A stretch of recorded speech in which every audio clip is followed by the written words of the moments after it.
13h. Bonjour à tous. Merci de votre attention. Tout de suite, les titres à la une de l'actualité ce mardi 1er octobre 2024. À 15 309,2 milliards, c'est le montant du projet de budget pour l'année 2025 adopté hier lundi en Conseil des ministres présidé par le chef de l'État Alassane Ouattara. Le gouvernement a également décidé du lancement de l'opération de sécurisation foncière rurale. On en parle dans cette édition. Ouverture de la deuxième session ordinaire de l'Assemblée nationale ce mardi en présence du haut représentant du chef de l'État, du président, des présidents d'institutions et des membres du gouvernement. Invité d'honneur de cette deuxième session, le président de l'Assemblée nationale de la République démocratique du Congo. On en parle également ce 13h.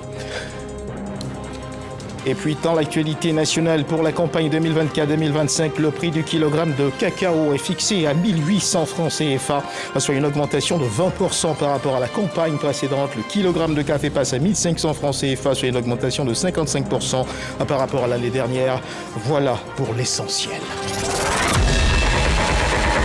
Bonjour à tous et merci de nous suivre. Nous sommes le premier jour du dernier trimestre de l'année 2024 et ce 1er octobre s'est ouvert la deuxième session ordinaire 2024 de l'Assemblée nationale de Côte d'Ivoire. Une cérémonie d'ouverture officielle qui s'est tenue à l'Assemblée nationale, qui s'est achevée il y a peu. Nous y reviendrons assurément dans nos prochaines éditions. Mais avant, la veille, il y a eu ce Conseil des ministres au palais présidentiel. Conseil des ministres présidé par le chef de l'État, Alassane Ouattara. Au cours de ce conseil, notant que le projet de budget pour l'année 2025 a été adopté. Il est de 15 309,2 milliards. À suivre les précisions de ce conseil. Un conseil des ministres ce lundi 30 septembre au palais présidentiel, présidé par le chef de l'État, Alassane Ouattara. 8 mesures générales, 2 projets de loi, 6 projets de décret, 3 mesures individuelles et 2 communications étaient à l'ordre du jour de ce conseil. Pour ce qui concerne les 2 projets de loi adoptés au cours de ce Conseil, le premier fait référence au projet de budget pour l'année 2025. Le projet de budget pour l'année 2025 est structuré en 31 dotations et 153 programmes déclinés au sein des institutions et des ministères. Il s'équilibre globalement en ressources et en charges à 15 309,2 milliards de francs CFA contre 13 720,7 milliards de francs CFA en 2024, soit une progression de 11,8%. Au titre du ministère des Affaires étrangères, de l'intégration africaine et des Ivoiriens de l'extérieur, le Conseil a adopté un projet de loi autorisant le président de la République à ratifier le traité relatif à la création du corridor de transport Praia-Dakar-Abidjan. Le corridor multimodal Praia-Dakar-Abidjan est un projet autoroutier de grande envergure long de 3164 km avec 600 km de connexion maritime réunissant 8 pays, à savoir le Sénégal, la Gambie, la Guinée, la Guinée-Bissau, la Sierra Leone, le Libéria et la Côte d'Ivoire. La section ivoirienne du corridor, partant de la frontière libérienne jusqu'à Abidjan, longue de 790 km, traverse plusieurs grandes villes de l'Ouest et du centre ivoirien dont Toulepleu, Guiglo, Daloa et Yamoussoukro pour rejoindre Bingerville, lieu de connexion du corridor autoroutier Abidjan.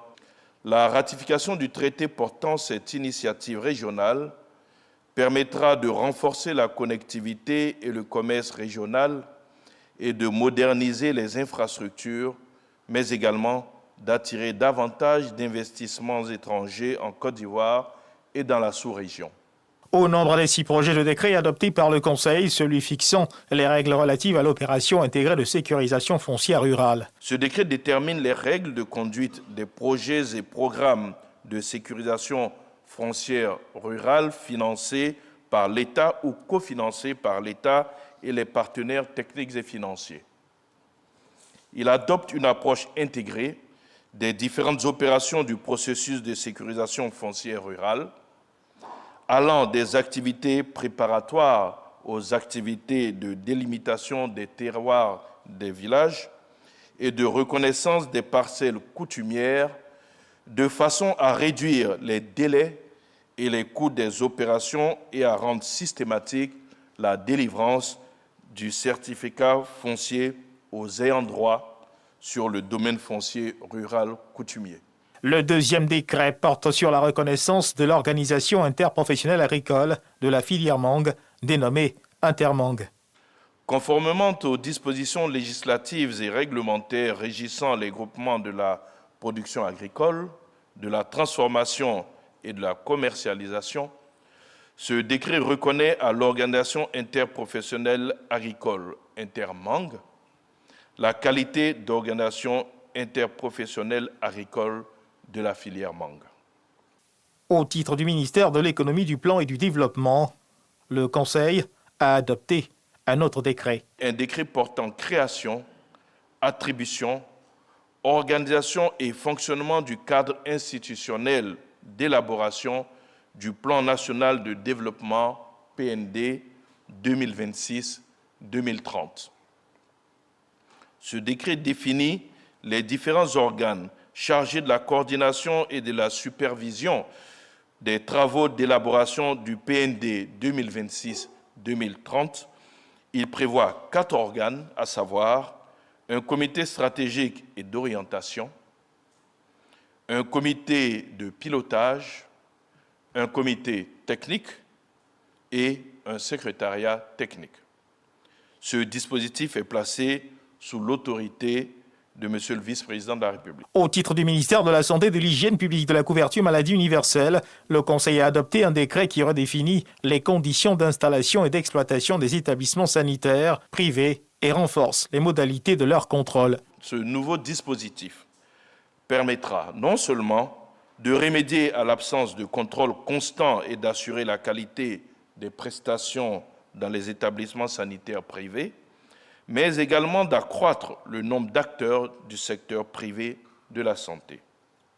Au chapitre des communications, le Conseil a salué la participation de la Côte d'Ivoire à la semaine de haut niveau de la 79e session de l'Assemblée générale des Nations unies, tenue du 20 au 27 septembre 2024 à New York, aux États-Unis.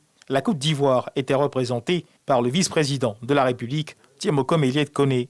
Le vice-président de la République a eu l'occasion de lancer un appel à la communauté internationale pour une mobilisation en faveur des populations du Sahel, a invité les Nations unies et tous les partenaires à accroître l'assistance humanitaire destinée aux réfugiés climatiques, a mis en évidence la responsabilité collective pour un accès sûr et équitable à l'intelligence artificielle en vue de contribuer au progrès et au bien-être de tous, et s'est félicité de l'adoption du pacte numérique mondial qui devrait permettre une meilleure utilisation des avancées technologiques. Toujours au chapitre des communications, le Conseil a donné son accord pour l'établissement de relations diplomatiques de plusieurs pays avec la Côte d'Ivoire. Le prochain Conseil des ministres est fixé au 16 octobre 2024.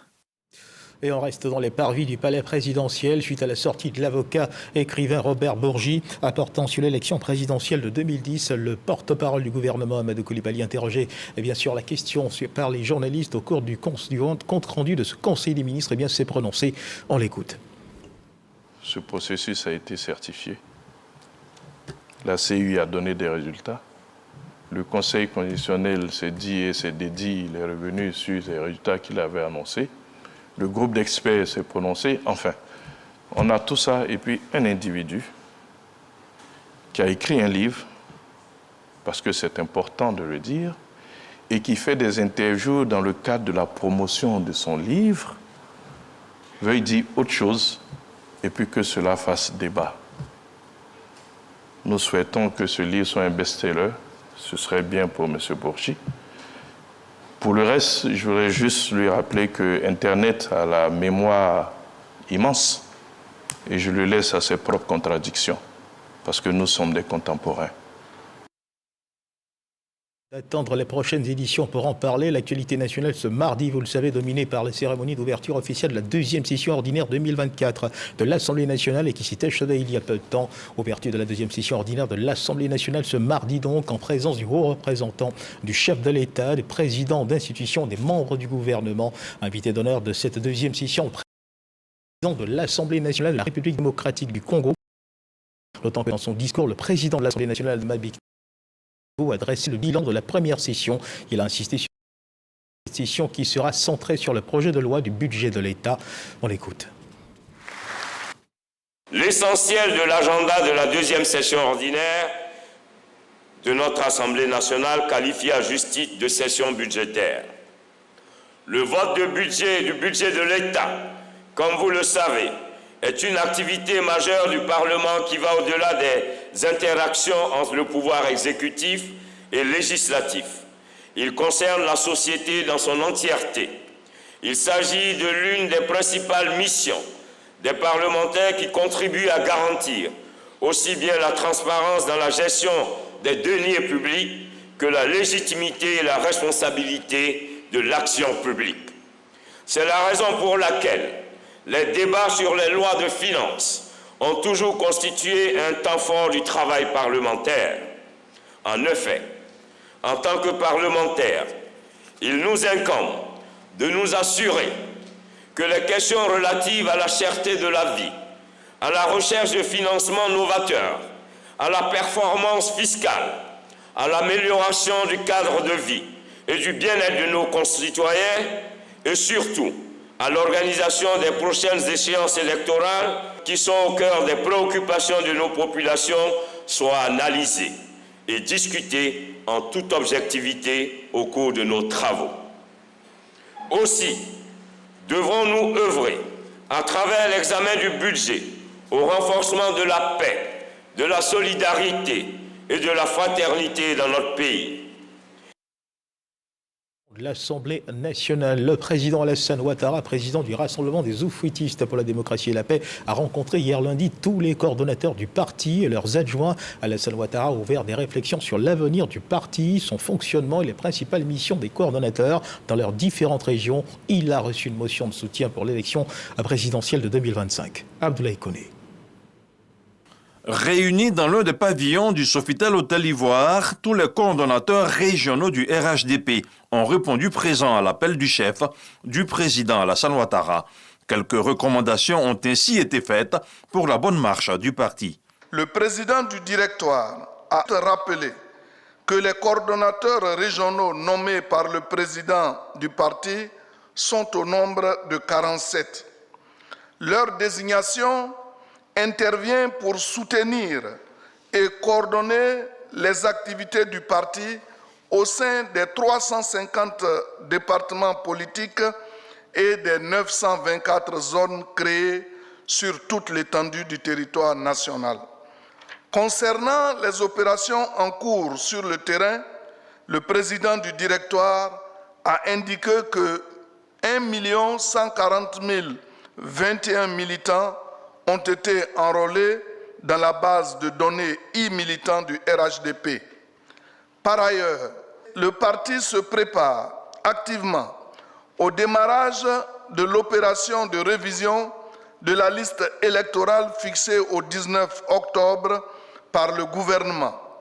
Le RHDP s'est fixé un objectif de 1 200 000 potentiels primo-votants à inscrire sur la liste électorale. Le président du RHDP a enfin demandé aux coordonnateurs régionaux de développer la solidarité et de se tenir au plus près des préoccupations des militants. En considération de tous les travaux d'Hercule abattus au sommet de l'État, le président Alassane Ouattara a reçu une motion de soutien de tous les cadres de son parti.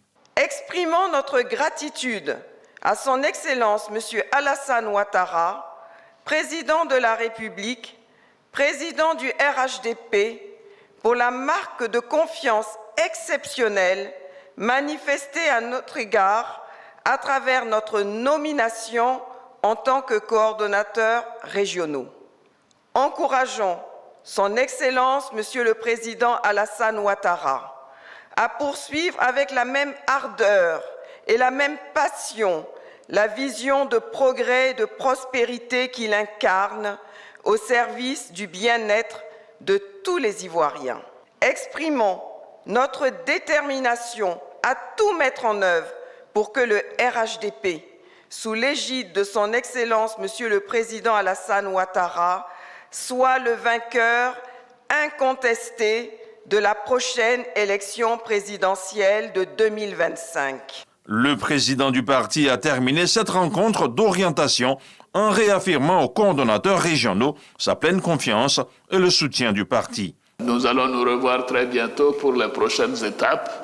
Et je voudrais à nouveau vous féliciter, chacune et chacun de vous, et vous dire toute ma fierté que nous ayons pu construire ce grand parti. Un grand parti pour la Côte d'Ivoire, pour la paix dans notre beau pays, et pour le développement et le progrès pour nos concitoyens. La direction du parti entend accroître l'impact de son projet politique dans toutes les régions du pays. Les 47 coordonnateurs nommés devront œuvrer sans relâche à la réussite des opérations édictées par le parti. Objectif, préparer le terrain pour une victoire lors de l'élection présidentielle de 2025. Et parlons justement de 2025. Chers jeunes de Côte d'Ivoire, votre voix compte pour cette élection présidentielle qui s'annonce. Voici en substance le message qui a été communiqué par une ONG dans la commune de Cocody à plusieurs jeunes et leaders de jeunesse de Côte d'Ivoire. Ces jeunes ont été instruits sur leurs devoirs civiques, des jeunes qui entendent jouer pleinement leur rôle. Amidi Rassouba, Sylvestre Nguessan. À moins d'un an de l'élection présidentielle en Côte d'Ivoire, plusieurs jeunes et leaders de jeunesse sont sensibilisés sur leurs devoirs civiques. Cette campagne de sensibilisation est initiée par l'ONG Ta Voix compte. La jeunesse a un droit. La jeunesse doit s'inscrire dans le cycle du processus électoral. Donc nous venons le dire, vous avez un devoir. Ce devoir, il faut l'accomplir. Sans accomplissement de ce devoir, nous allons finir par être marginalisés et c'est nous qui allons subir les conséquences. Béranger Gbou, coordinateur national de cette structure, porte la voix de cette jeunesse qui entend jouer pleinement un rôle primordial dans ces joutes électorales. Dans un premier temps, nous voulons nous retrouver entre leaders de jeunesse pour nous parler entre nous-mêmes afin qu'on puisse prendre notre rôle qui nous revient. La population ivoirienne à 75% est jeune, moins de 35 ans. Alors, cette jeunesse, elle doit vraiment prendre son envol et prendre le rôle qui lui revient. L'organisation Ta Voix compte exhorte les jeunes du pays à être des ambassadeurs dans leur localité pour une réussite des inscriptions sur la liste électorale. Et dans les colonnes de l'actualité nationale, cette nouvelle qui réjouit les cœurs des producteurs de café et de cacao pour la campagne 2024-2025. Le prix du kilogramme de cacao est fixé à 1800 francs CFA, soit une augmentation de 20% par rapport à la campagne précédente. Celui du café passe à 1500 francs CFA, soit une augmentation de 55% par rapport à l'année dernière. De plus, les planteurs bénéficieront désormais de la couverture maladie universelle aux frais du Conseil Café-Cacao, annonce faite donc hier par le ministre de l'Agriculture, Kobena Kwasi Adjoumani. On l'écoute.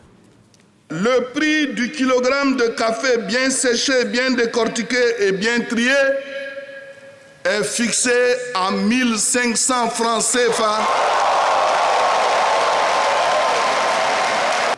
contre 900 francs, soit une hausse de 600 francs CFA. Le gouvernement de Côte d'Ivoire, dans le cadre de la coopération stratégique avec le gouvernement du Ghana, a décidé d'harmoniser les politiques de production, de commercialisation et de fixation des prix de cacao. Ainsi, pour la campagne 2024-2025, qui s'ouvre et après analyse des composantes de la vente anticipée du cacao, le gouvernement a décidé une hausse de 20% par rapport au prix de la campagne intermédiaire qui s'achève et donc de fixer à 1800 francs le prix du kilogramme de cacao. Kwasi Adjoumani, le ministre de l'Agriculture, qui s'exprimait à la faveur de la 9e édition des Journées nationales du cacao et du chocolat. Je vous invite à présent à suivre les réactions recueillies par nos reporters au terme de cette annonce. C'est un prix raisonnable. Je pense que ça permettra à nos producteurs de produire du bon cacao et de pouvoir approvisionner nos unités de transformation à produire aussi du bon chocolat. Aujourd'hui, nous avions eu 1800. Demain, je pense bien que si le marché venait à se relever, on pourrait peut-être éventuellement avoir un peu plus que ça. Nous attendions plus, mais je pense que 1800, c'est un bon prix. C'est un prix à prendre parce que ça fait combien d'années on n'a même pas reçu ce qui est 1000 et plus. Et successivement, nous autres, de 1500, nous sommes à 1800. Et je pense que ça va continuer. La couverture maladie universelle qui contribue vraiment à l'amélioration du cadre de vie du producteur pour qu'il puisse se soigner, c'est déjà très salutaire. Mais venons au prix, c'est extraordinaire. Nous ne sommes pas là pour des comparaisons. Mais quand vous regardez 1800 pour le cacao, pour la Côte d'Ivoire, c'est historique. Encore le café 1500, il n'y a rien à dire. Nous, les producteurs de café cacao, nous épousons cette vision.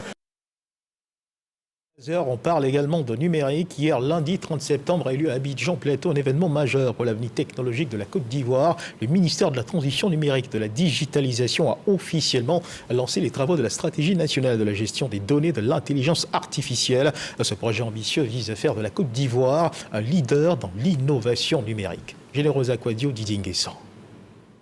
Des acteurs majeurs du secteur numérique réunis pour lancer officiellement les travaux de la stratégie nationale de la gestion des données et de l'intelligence artificielle.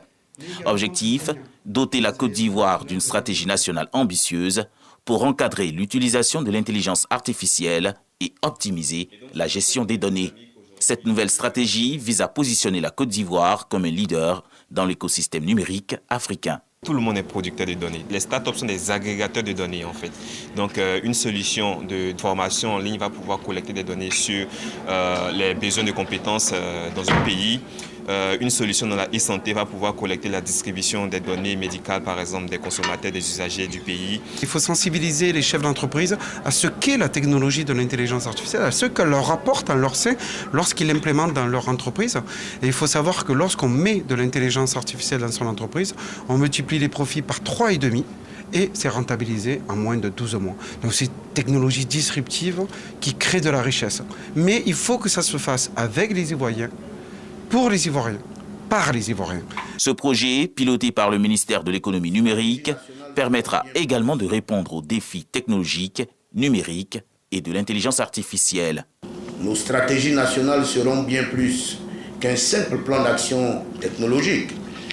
Elles incarneront notre vision d'une société où la technologie est utilisée au service du bien commun, où l'innovation est encouragée et où les citoyens bénéficient d'une meilleure qualité de vie grâce à une utilisation responsable et éthique de l'intelligence artificielle et des données. Cette première étape franchie, les experts entameront désormais des consultations avec les différents acteurs du secteur pour finaliser cette stratégie qui devrait voir le jour d'ici 2025. Un projet porteur d'espoir pour la transformation digitale du pays. Et vous l'avez certainement reconnu à la voix, ce reportage de Généreuse Aquadio commenté par Jean-Marc Djadji. La 18e journée mondiale de lutte contre la rage a été célébrée à Bouna autour du thème suivant « Ensemble, brisons l'ignorance et la négligence pour zéro mort de la rage ». Occasion pour le ministère des Ressources animales et halieutiques de sensibiliser les populations afin qu'elles fassent vacciner leurs animaux domestiques, notamment leurs chiens et leurs chats. Herman Yamia. 35 cas de décès liés à la rage ont été enregistrés dans les districts sanitaires du pays au cours des 8 premiers mois de l'année 2024, selon le ministère de la Santé, de l'Hygiène publique et de la couverture maladie universelle. La majorité des victimes, selon le ministère, sont des enfants âgés de 5 à 14 ans, un groupe particulièrement vulnérable face à cette maladie. À cette célébration de la journée mondiale de lutte contre la rage qui a lieu à Bouna, une des villes qui enregistre également des décès, le ministère des Ressources animales et halieutiques est venu sensibiliser les populations afin qu'elles fassent vacciner leurs animaux domestiques, notamment les chiens et les chats. La ville de Bouna a été choisie comme la ville de référence parce que cette année, on a constaté un certain engouement au niveau de Bouna. Et également, l'année dernière, on a eu quelques cas de décès dus à la rage. Donc, on voulait venir porter le message ici au niveau de Bouna pour faire comprendre aux populations qu'il faut qu'ils fassent vacciner leurs animaux afin de protéger la santé de nos enfants qui sont les premières victimes. Les vaccins contre la rage sont disponibles. Ces vaccins sauvent à 100%. C'est vrai que la maladie est mortelle à 100%, mais dès que vous êtes mordu, griffé ou léché et que vous faites la vaccination, vous avez la vie sauve. Les premières victimes de la rage, que sont les enfants, ont participé massivement à la marche et aux séances de sensibilisation initiées par le ministère des Ressources animales et halieutiques. Des enfants consciencieux qui ont pris l'engagement d'être beaucoup plus prudents désormais avec les animaux domestiques. J'ai compris qu'il ne faut pas s'approcher des chiens. Et puis, quand un chien te mord, là, il faut aller rincer la plaie avec de l'eau et du savon pendant 15 minutes. Et quand tu finis, tu s'en vas à l'hôpital pour te faire vacciner. Maintenant, quand un chien dort, là, tu ne dois pas s'approcher. C'est ce que je vous conseille, chers amis. L'Organisation des Nations Unies pour l'alimentation et l'agriculture, FAO, a réaffirmé son engagement à accompagner la Côte d'Ivoire dans cette lutte contre la rage. La FAO contribue à renforcer les capacités de la Côte d'Ivoire, notamment dans le domaine de la formation, de la sensibilisation et de la communication, la fourniture d'équipements, de matériel. La célébration de cette 18e journée mondiale de lutte contre la rage a eu pour thème, ensemble, brisons l'ignorance et la négligence pour zéro mort de la rage. Reportage signé Herman Yamia. À l'instar des pays du monde entier, la Côte d'Ivoire célèbre ce 1er octobre la journée internationale des personnes âgées.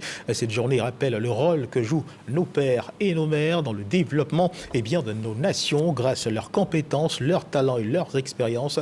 Occasion aussi de réaffirmer à leur endroit la solidarité nationale et de renforcer les actions en faveur de leur bien-être. Le message relatif à cette célébration lu par le ministre Adama Kamara en charge de l'emploi et de la protection sociale. Eugène Atoubé.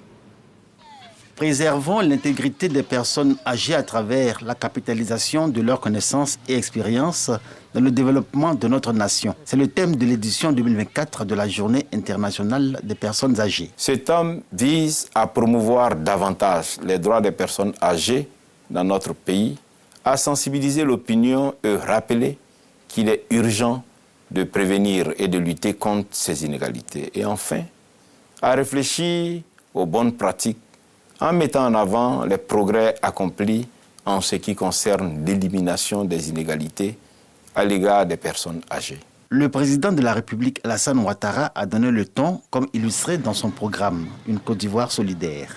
À la faveur de la célébration de l'an 64 de la Côte d'Ivoire indépendante, il a annoncé des mesures fortes en cohérence avec sa vision au bonheur des personnes retraitées et des personnes du troisième âge. Le ministère de l'Emploi et de la Protection sociale est chargé de l'application de cette politique déclinée dans les dispositifs permettant de répondre aux besoins essentiels de ces deux franges de la population. J'invite tous les seniors à adhérer massivement aux instruments innovants de protection sociale mis en place par le gouvernement.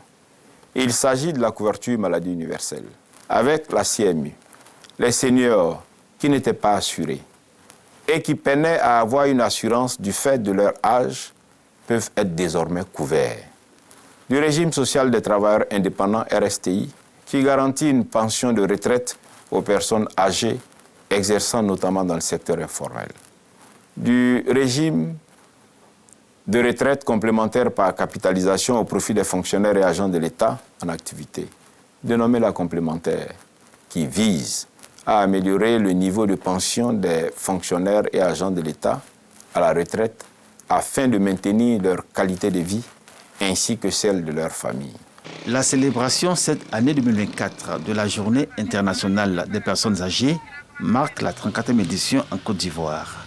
Notre pays montre qu'elle est attachée aux valeurs culturelles et religieuses qui consacrent le respect des seniors, en l'occurrence les personnes du troisième âge. Bonne fête donc à toutes les personnes âgées d'ici et d'ailleurs. Envie de réunir les populations du village de Seuples dans le département de Mans autour des valeurs de paix et de cohésion. Un tournoi de football dénommé Tournoi de la cohésion sociale et de la paix a été organisé par les fils et filles de la région du Tampouillé en présence de plusieurs personnalités et de cadres de ce village. Nous y reviendrons assurément dans nos prochaines éditions. Et puis sachez que la deuxième édition du tournoi Zed Maracana Nzumana Ouattara, du nom du maire de la commune, a connu son apothéose en en présence de plusieurs cadres et élus de la région. Nous sommes à Bandoukou. Nous y reviendrons également dans nos prochaines éditions. On termine ce journal avec ce tour de l'actualité internationale qui nous conduit au Togo, le Sénégal qui condamne l'agression subie à Lomé par le député Guy Marius Sagna. Guy Marius Sagna, plusieurs journalistes et des personnalités politiques ont été agressés dimanche dernier lors d'une rencontre citoyenne organisée par la Dynamique pour la majorité du peuple. La réaction immédiate du gouvernement du Sénégal et du patronat de la presse togolaise qui condamne vivement l'inaction des forces de l'ordre pour défendre les personnes agressées. Et c'est sur cette information que se referment les pages de cette édition. Merci de nous avoir suivis. Agréable début d'après-midi. Dieu garde la Côte d'Ivoire.